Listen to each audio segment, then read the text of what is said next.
होले, हर जात बिरदरी का गीत भी होले। इलाहाबादी लटका झटका अलग बा, लेकिन ये हमारे पूर्वांचल का लहरा बा। बिरहा के महान गायक स्वर्गीय बेचन गुरु अपने लहजा में गावत रहले। का अंदाज रहल, आप लोग सुनले होबा, आप लोग देखले होबा, न हम देखले बानी न सुनले बानी। एक गीत के हमरे पापा बतौलन गावे बदे। कैसे मास्टर साहब?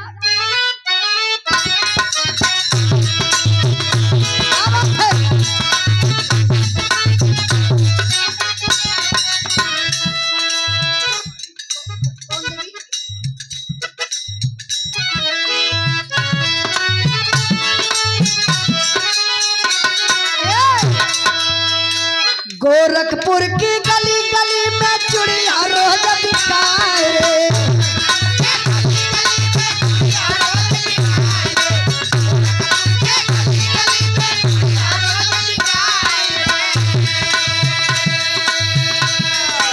गोरखपुर की गली गली में चूड़िया रोज बिकाए रे।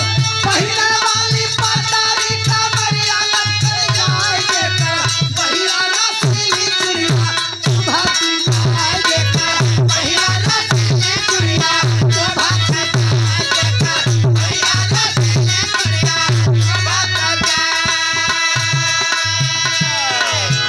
बाजा बाजे लायर गोड़ कलई का नाचला।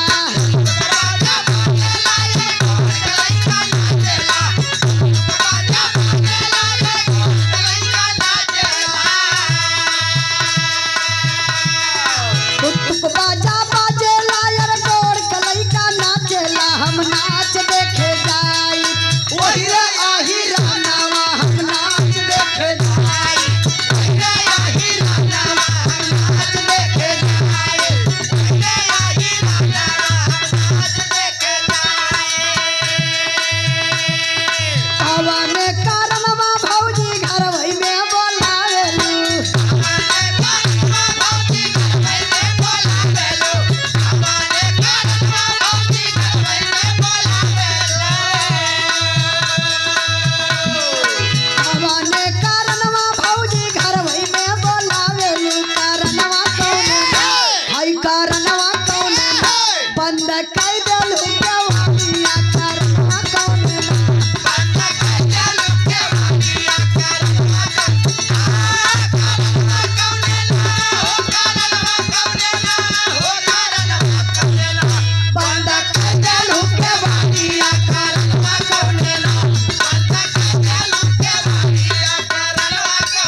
चंद भारतीय भैया ऑनलाइन पुरस्कार दुबई से बिरहा सुनत हूँ भैया। 100 रुपए का पुरस्कार दल भैया के बहुत बहुत प्रणाम।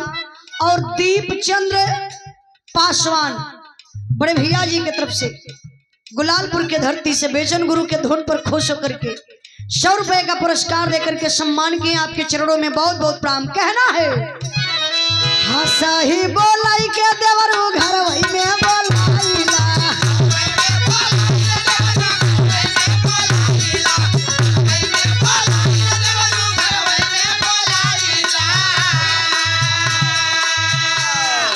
हंसा ही बोलाई के देवरू